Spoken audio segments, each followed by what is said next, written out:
사도신경은 저와 여러분이 신앙생활을 하면서 우리가 끝까지 견고하게 붙들어야 할 믿음의 내용들을 잘 압축해서 요약하고 있습니다.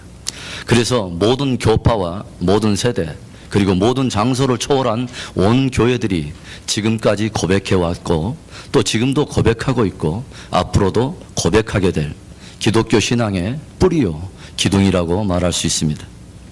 특별히 사도신경은 성부, 성자, 성령 하나님과 그분의 사역에 대한 저와 여러분의 신앙 고백이 그 주초 뼈대를 이루고 있습니다.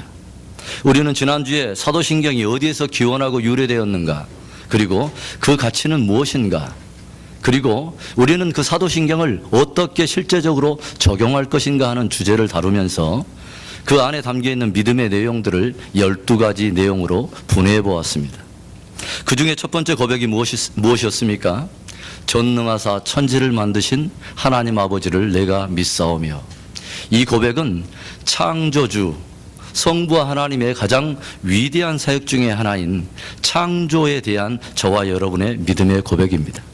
그리고 이어지는 두 번째부터 7번째 내용의 이 고백 안에는 성자 예수 그리스도의 인격, 곧 예수 그리스도는 누구인가 하는 것과 그분의 생애와 또 그분이 저와 여러분의 구원을 위해서 이루신 구원 사역에 대해서 저와 여러분의 믿음의 고백을 담고 있습니다.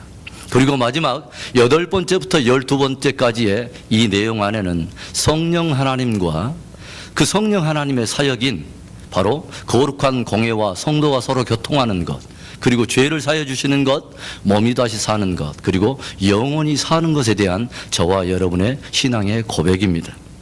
오늘은 사도신경의 그 첫 번째 고백인 전능하사 천지를 만드신 하나님 아버지를 내가 믿사오며, 이 내용을 여러분과 함께 나누려고 합니다. 사람이 옷을 입을 때 첫 번째 단추를 잘 끼워야 나머지 단추도 제 위치에 끼워지면서 단정한 옷 매무시를 갖게 됩니다. 만약 우리가 옷을 입을 때 첫 번째 단추를 잘못 끼우면 나머지 단추도 제 위치에 끼워지지 않으면서 맨 나중에 남은 단추는 들어갈 위치가 없습니다. 그래서 아무리 품이 있고 아주 고귀한 옷이라 할지라도 단추가 잘못 끼워진 옷을 우리가 입은 채로 거리를 행보한다면 그 옷 자체가 가지고 있는 고유한 품격이나 가치조차도 아무런 의미가 없어지는 것입니다. 이와 똑같이 우리의 신앙도 마찬가지예요. 믿음이 굉장히 보배롭고 값진 것이기는 하지만 이 믿음의 기초를 잘못 놓으면, 믿음의 첫 단추를 잘못 끼우면 모든 내용들이 서로 뒤틀리고 왜곡되어지면서 우리는 그러한 잘못된 믿음을 내 믿음인 양 믿음으로 고백하게 되고 그 믿음의 기초 위에서 그릇된 또 흔들리는 삶을 살 수밖에 없다고 하는 것이죠. 그래서 우리 믿음의 첫 단추를 바르게 끼우는 것은 우리의 올바른 신앙생활을 위해서, 그리고 우리의 올바른 인생을 위해서도 굉장히 중요한 일이 되는 것입니다. 전능하사 천지를 만드신 하나님 아버지를 내가 믿사오며, 온 우주 만물과 인간을 하나님께서 창조하셨다는 이 위대한 고백은 우리들의 존재 근원과 존재 목적이 하나님에게서 출발되며 하나님을 향해서 있다고 하는 저와 여러분의 믿음의 고백인 거예요. 그래서 우리 그리스도인들이 많은 믿음의 내용들을 가지고 있을 수 있지만 가장 먼저 확실하게 끼워야 될 믿음의 첫 단추는 하나님의 창조에 대한 나의 확실한 고백인 것이죠. 하나님께서 온 우주 만물과 인간을 그리고 나를 창조하셨다.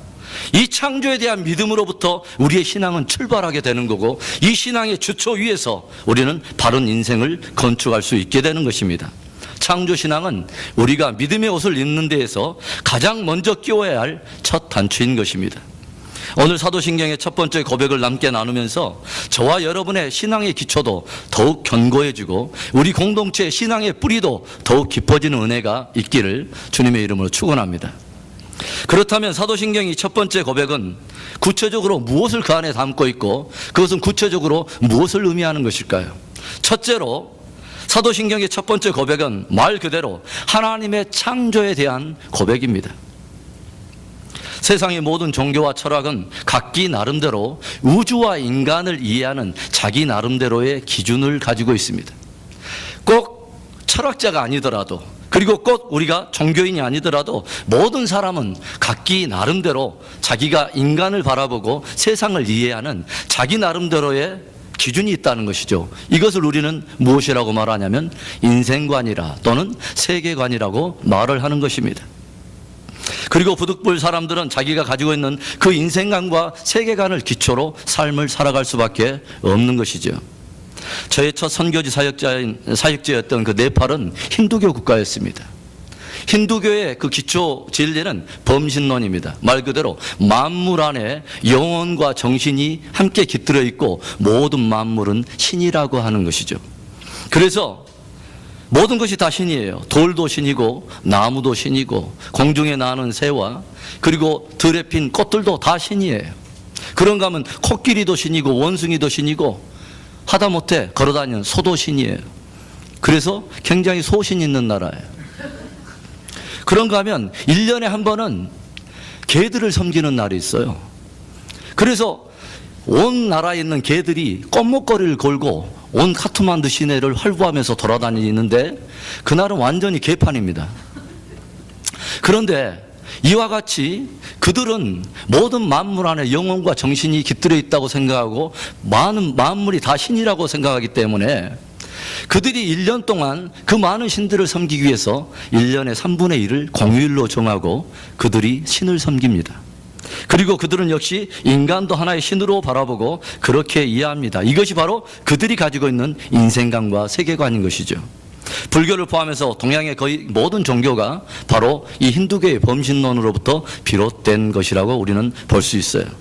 그런가 하면 모든 만물이 신이라고 하는 이 범신론과는 달리 모든 만물은 그저 물질이라고 생각하는 사람들이 있습니다. 이것을 우리는 유물론이라고 이야기하죠. 세상에 존재하는 모든 것은 단지 물질일 뿐이야. 그리고 인간도 단지 물질일 뿐이야. 이렇게 생각하는 이 유물론의 세계 안에서는 결코 신의 존재란 필요가 없습니다. 그래서 범신론은 모든 만물이 다 신이라고 말하는 다신론을 이야기하고 있고, 유물론은 모든 것이 물질일 뿐 신의 존재는 없다고 말하는 무신론을 말하고 있는 것입니다. 그러면 저와 여러분은 어떤 세계관을 가지고 있습니까? 온 세상을 창조한 그 창조의 기록을 담고 있는 성경의 가장 처음 책인 창세기 1장 1절에서 하나님은 우리의 모든 영혼을 움직이는 불방망이 같은 말씀을 우리에게 들려줍니다. 우리 큰 소리로 잘 아시죠?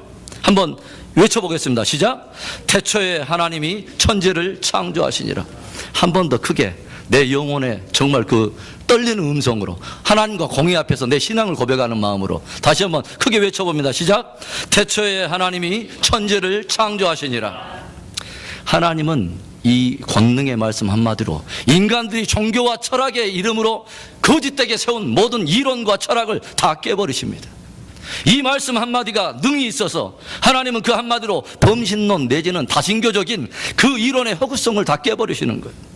태초에 홀로 하나님께서 모든 만물을 창조하셨다는 거예요.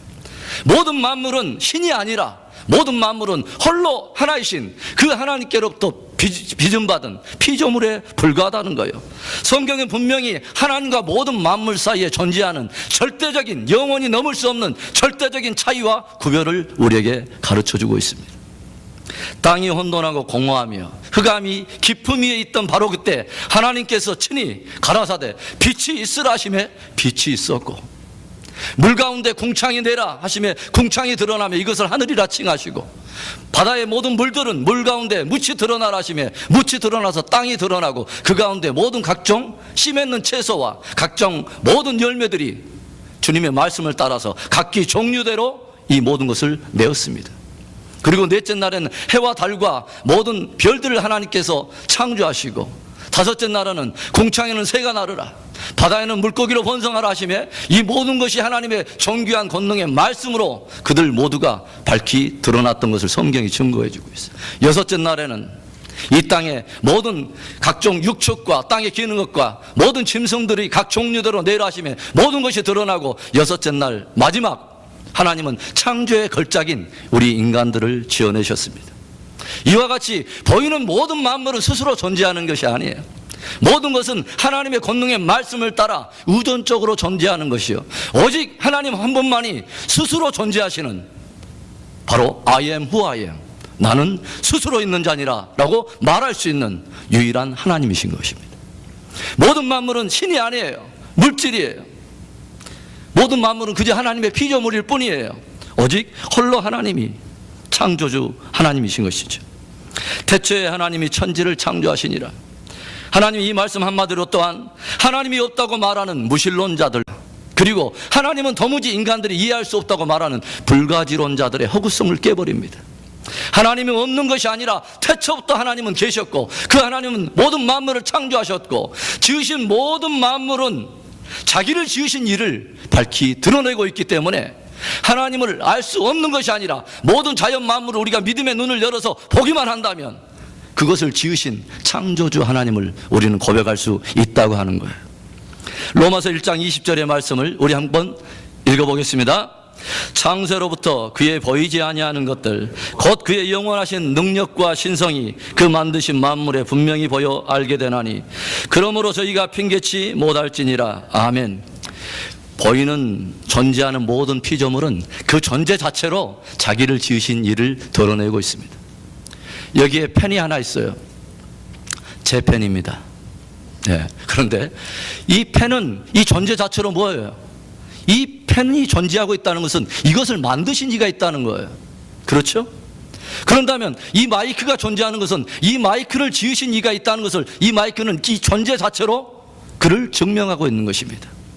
저와 여러분이 오늘 생명을 누리고 있다는 것은 우리에게 생명을 주었던 바로 그 위에 부모님이 계시다고 하는 것이고, 그 거슬러 올라가서는 모든 생명체 위에 모든 만물에게 생명을 보여하시는 생명의 근원이신 바로 그분이 계시다고 하는 것을 밝히 드러내는 것이에요. 보이는 모든 피조물, 모든 존재하는 모든 것은 그 존재 자체로 자기를 지으신 창조주 하나님을 증거하고 있는 것입니다. 해와 달과 별들이 왜 저렇게 오늘도 변함없이 위치 이탈하지 않고 창조의 질서와 원리를 따라서 저렇게 돌고 있냐면, 있는 자체로서 하나님을 증거하기 위한 것입니다. 우리는 요한계시록에 보면 그 하나님과 보좌에 계신 이와 어린 양에게 모든 천하 만물들과 보이는 것과 보이지 않는 모든 피조의 세계들과 내상 생물들과 24장로와 모든 것들이 창조주 하나님과 어린 양을 경배하고 있는 것을 봅니다. 존재하고 있는 모든 것은 바로 그것을 지으신 창조주를 증거하고 있는 것입니다. 태초에 하나님이 천지를 창조하시니라. 하나님은 또 이 말씀 한마디로 모든 만물은 그저 물질일 뿐이야 말하는 유물론자들의 허구성을 깨버립니다. 무한한 인격을 가지신 그 하나님께서 그 무한한 인격의 지혜와 창조의 능력을 동원하셔서 모든 만물을 지으셨기 때문에 피조물은 단순한 물질이 아니라 훨씬 그 이상의 하나님에게서는 고귀한 피조물의 가치가 있는 것입니다. 또한 이 말씀은 모든 만물이 우연으로 창조되었고 모든 만물이 우연이고 그것이 진화했다고 하는 진화론자들의 허구성을 깨버립니다. 만물은 우연이 아니라 창조의 섭리를 따라 지극히 의도적으로 창조되었고, 진화가 아니라 창조의 질서와 원리를 따라 존재하는 거예요. 우리가 창세기 1장을 보면은 주님께서 공중의 새들과 바다의 어족들과 땅에 나는 모든 것들을, 식물을 드러낼 때에 계속 반복해서 나오는 표현 하나가 있어요. 그게 뭔지 아세요? 각기 종류대로라는 말이에요.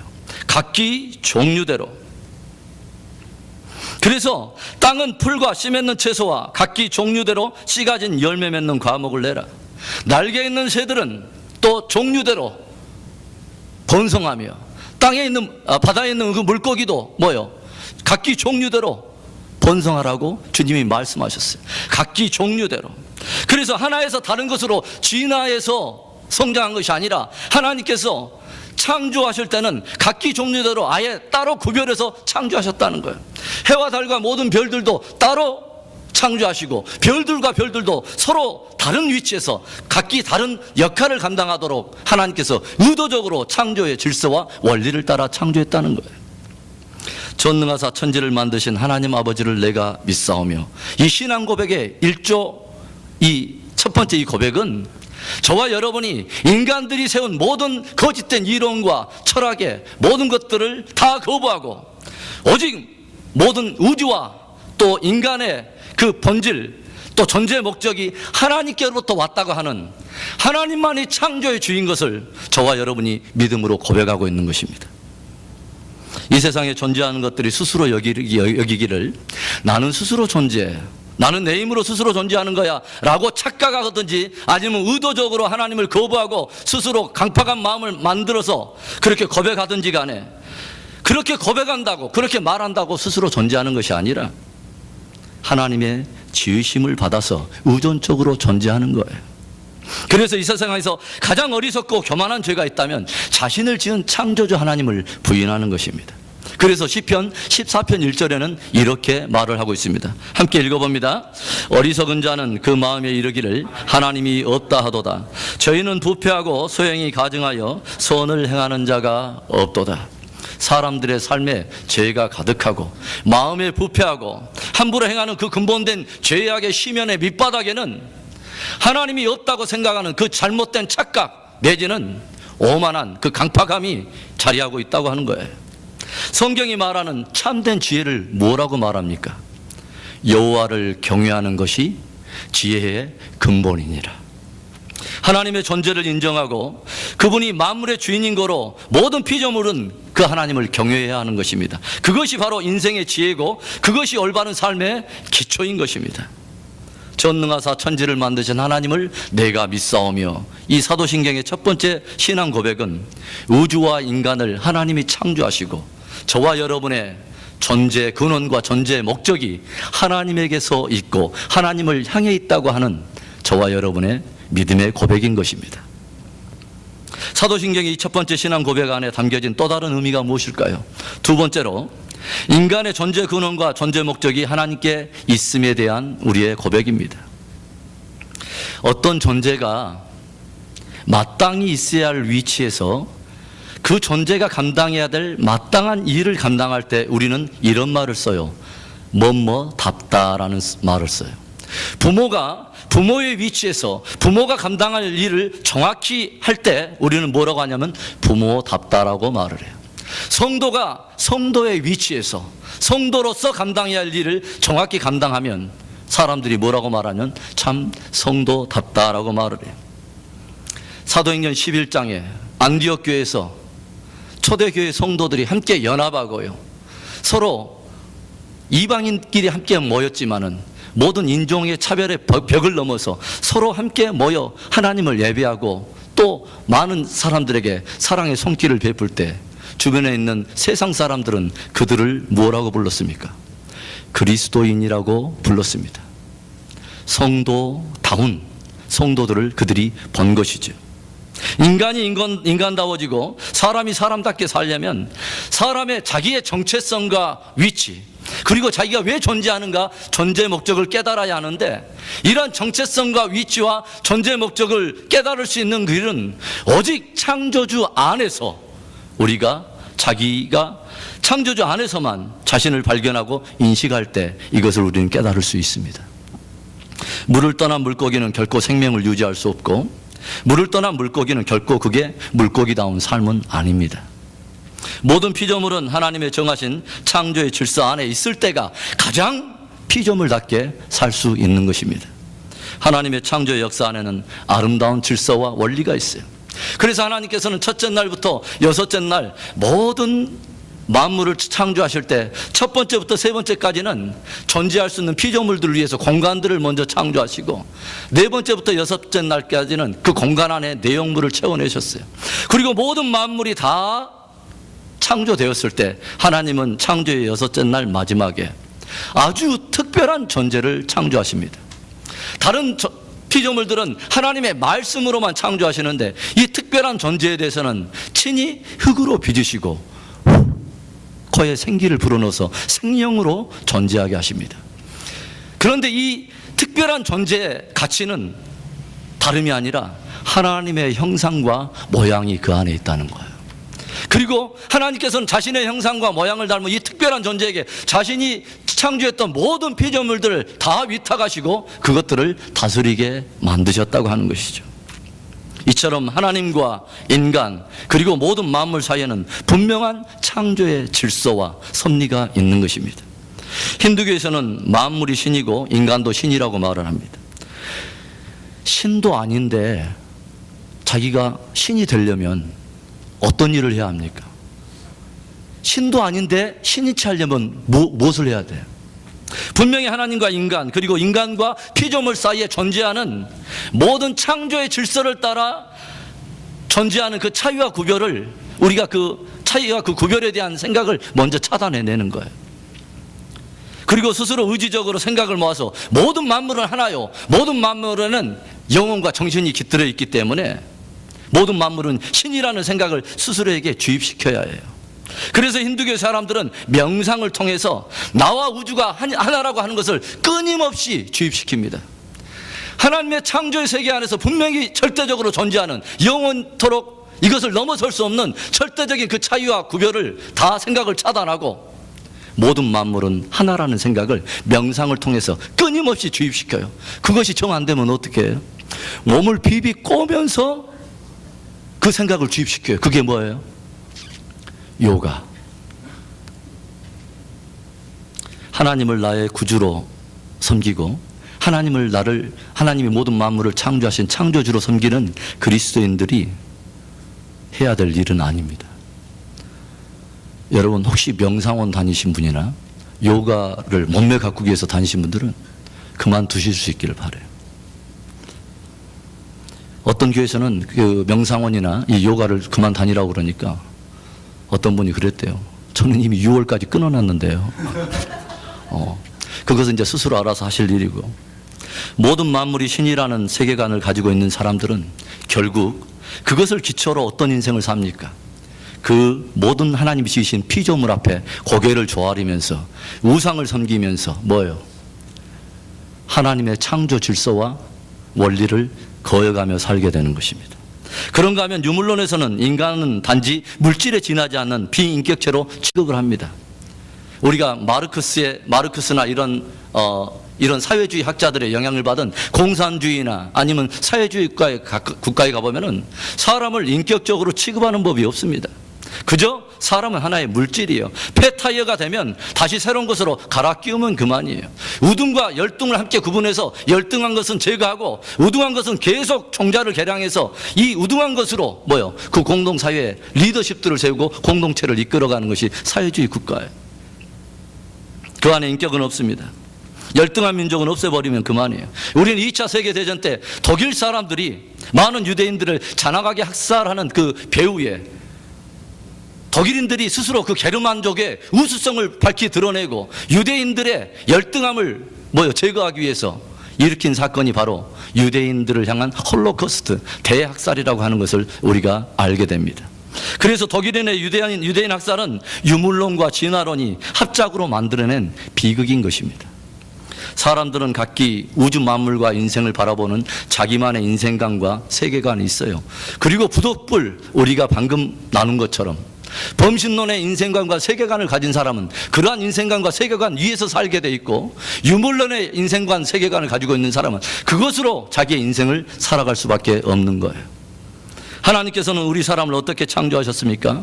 창세기 1장 26절을 다시 한번 우리가 읽어봅니다. 시작.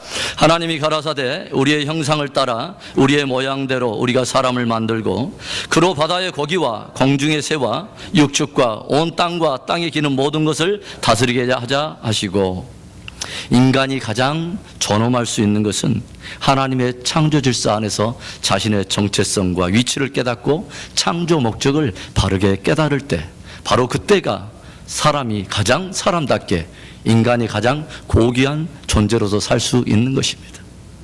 놀랍게도 인간을 뜻하는 헬라어 안드로포스라고 하는 그 단어는 위를 바라보는 존재라는 뜻을 가지고 있어요. 그 말이 무슨 말입니까? 인간은 하나님 안에서 비로소 인간다워지고 인간답게 살 수 있다고 하는 말입니다. 저는 사도신경의 첫 번째 신앙을 고백하면서 전능하사 천지를 만드신 하나님 다음에 나오는 단어가 참 좋습니다. 무슨 단어죠? 전능하사 천지를 만드신 하나님 다음에 나오는 단어 하나가 있어요. 뭐예요? 아버지라고 하는 단어입니다. 모든 만물을 창조하신 그 전능하신 하나님은 전능하신 하나님으로서 절대 뛰어넘을 수 없는 영원한 질적으로 멀어져 있는 저 피안의 세계 속의 하나님만이 아니라 그 하나님은 역사를 뚫고 우리를 오늘도 생명으로 붙들고 계시는 바로 저와 여러분의 아버지이십니다. 사도신경의 첫 번째 거복은 저와 여러분을 모든 만물을 창조하신 전능하신 하나님을 고백케 하고 그분의 넓고 권능 있는 품속에 우리가 함께 묻혀서 그분을 아바 아버지라고 고백하며 그분의 친밀함 속에 거하게 하는 것이죠. 사도신경의 첫 번째 고백은 저와 여러분의 존재 근원과 존재의 목적이 하나님께 있음을 우리가 고백하는 것입니다. 하나님의 존귀한 형상을 입은 자녀로서 하나님과의 친밀함을 누릴 뿐만 아니라 그 존귀한 목적을 따라 하나님의 영광을 위해 사는 멋진 저와 여러분들 되시기를 주의 이름으로 축원합니다. 사도신경의 첫 번째 내용, 전능하사 천지를 만드신 하나님 아버지를 내가 믿사오며, 이 고백 안에 담겨있는 또 하나의 의미는 이제 내가 창조의 원리와 질서를 따라 내가 살겠다고 하는 내 믿음의 고백이 들어있는 것이죠.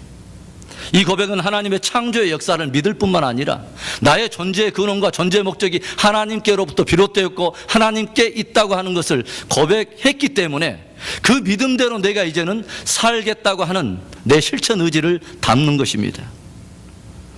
우리의 믿음에는 반드시 실천적인 적용이 있어야 되지 않겠습니까? 그럼 우리는 창조에 대한 진리를 발견하고 그 믿음을 우리가 고백한 자로서 우리는 구체적으로 어떻게 살아야 합니까? 무엇보다도 먼저는 그 창조주 하나님께 감사하며 그분을 예배해야 합니다.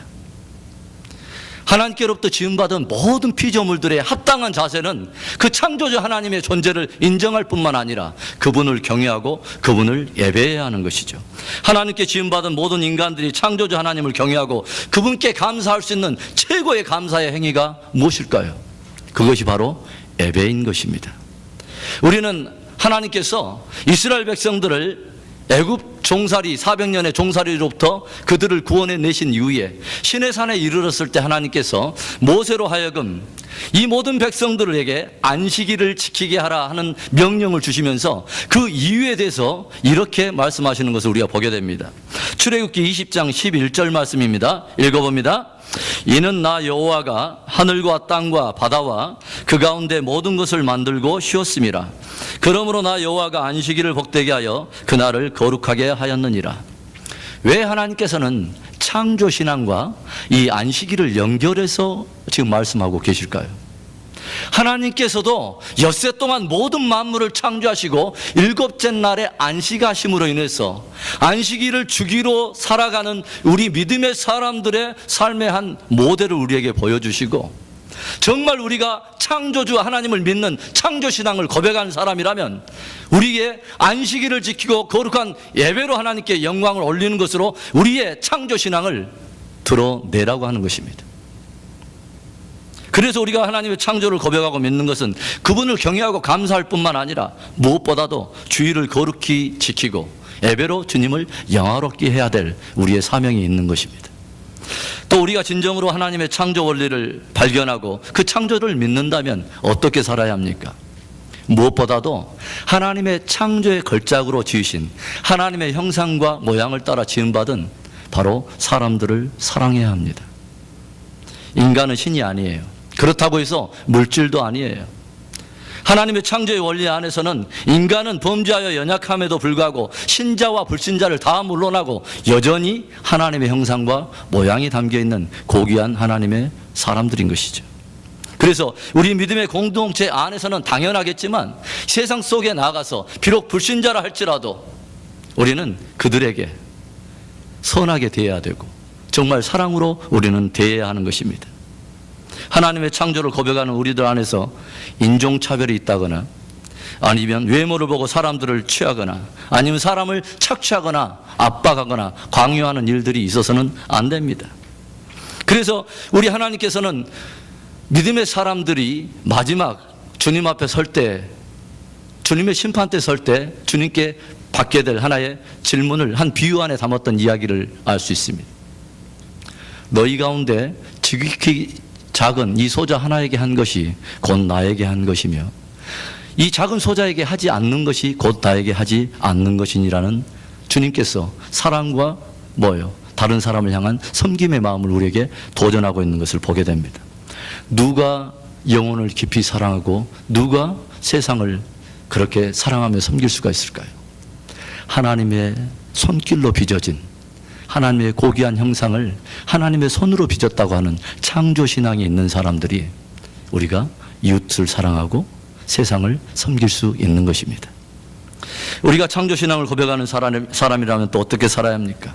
우리는 하나님께서 지으신 모든 만물을 잘 다스려야 합니다. 특별히 우리는 자연을 신격화하거나 우상화해서는 안 돼요. 우상에 대해서 예레미야 10장 3절부터 5절에서는 이렇게 우상은 이런 것이라고 말해줍니다. 읽어봅니다. 열방의 규례는 헛된 것이라. 그 위하는 것은 산림에서 벤 나무요 공장의 손이 덕기로 만든 것이라. 그들이 은과 금으로 그것에 꾸미고 못과 장도리로 그것을 튼튼히 하여 요동치 않게 하나니 그것이 갈린 기둥 같아서 말도 못하며 걸어다니도 못하므로 사람에게 매임을 입느니라. 그것이 화를 주거나 복을 주지 못하나니 너희는 두려워 말라 하셨느니라. 아멘. 우리는 하나님께서 창조하신 그 자연을 잘 관리해야지 그것을 신격하거나 아니면 형상화해서 우상을 숭배하면 안 되는 거예요. 또 반대로 하나님께서 지으신 모든 만물이나 모든 물질을 악한 것이라고 그 원천 봉쇄하듯이 악한 것으로 치부하거나 배격하는 것도 좋은 믿음의 자세는 아닙니다. 모든 만물은 하나님의 창조의 작품으로서 선하게 지음을 받았다고 말해요. 그래서 창세기 1장에 보면 모든 만물을 지을 때마다 항상 후렴구처럼 주님께서 그분 안에 있는 기쁨을 탄성처럼 고백하신 표현이 있어요. 뭐예요? 하나님의 보시기에 좋았더라. 하나님은 모든 만물을 보시기에 좋았어요. 그래서 우리가 만물은 선하게 창조되었지만 타락한 인간이 그것을 남용하거나 악용하면 그것이 악한 병기가 되고 그것을 선하게 사용하면 의로운 병기가 되는 것을 우리는 알게 돼요. 마치 칼 하나가 살인자의 손에 들리면 살인의 병기가 되지만 주부의 손에 들리면 맛있는 요리를 만들어내는 정말 멋진 손이 돼요. 물질도 똑같은 거예요. 돈은 어떤 사람은 돈은 악한 것이라고 보는데 아니에요. 돈 자체는 악한 것도 선한 것도 아니에요. 다만 탐욕으로 그것을 추구하는 사람에게는 악한 것이 되지만 선한 일을 위해서 돈은 지극히 선한 자원이 되는 것입니다. 그래서 우리는 모든 것을 대할 때 항상 뭐예요? 과하게 근본적으로 이것이 악하다 또는 이것이 선하다고 말을 해서는 안 돼요. 다만 뭐예요? 선한 사람은 그것을 선하게 쓰고 악한 사람은 그것을 악하게 쓰는 거예요. 음식도 마찬가지예요. 가욕을 부려서 먹는 것은 굉장히 좋지 않지만 부정한 것으로 여겨서 원천 봉쇄하듯이 금욕주의로 빠지는 것도 결코 바람직한 신앙은 아닙니다. 그래서 사도 바울은 모든 맡겨진 모든 일들과 우리 그리스도인들이 하나님께로 받던 모든 청지기적인 사명을 그 안에 담아서 이런 지혜로 우리에게 권면을 해주고 있어요. 그게 고린도전서 10장 31절입니다. 우리 함께 읽어봅니다. 시작. 그런즉 너희가 먹든지 마시든지 무엇을 하든지 다 하나님의 영광을 위하여 하라. 창조신앙을 고백하는 저와 여러분은 우리에게 주어진 모든 만물을 주님의 뜻대로 사용할 줄 알아야 되고 또 그 일을 통해서 주님의 영광이 드러나도록 사용하고 관리할 줄 아는 선한 지혜가 있어야 하는 것이죠. 사랑하는 성도 여러분, 사도신경의 제1신앙 고백인 바로 그 창조에 대한 신앙 고백은 저와 여러분의 존재 근원과 존재 목적이 하나님께 있다고 하는 것에 대한 믿음의 고백이고 모든 만물이 물질도 아니라 모든 만물이 신도 아니라 스스로 계신 바로 창조주의 손에서 빚어진 아름다운 피조물인 것을 우리에게 가르쳐 줍니다. 그리고 이 창조의 신앙을 가지고 있는 우리들은 마땅히 그분을 감사하고 그분께 예배하고 또 그분의 형상으로 지음받은 모든 세상 사람들을 사랑하고 맡겨진 모든 일들을 통해서 주님의 영광이 드러나도록 청지기적인 삶을 살아야 할 것을 우리에게 도전하고 있습니다. 온 만물의 창조자이신 하나님의 영광을 높이 올려드리는 저와 여러분이 될 수 있기를 주님의 이름으로 축원합니다. 기도하겠습니다.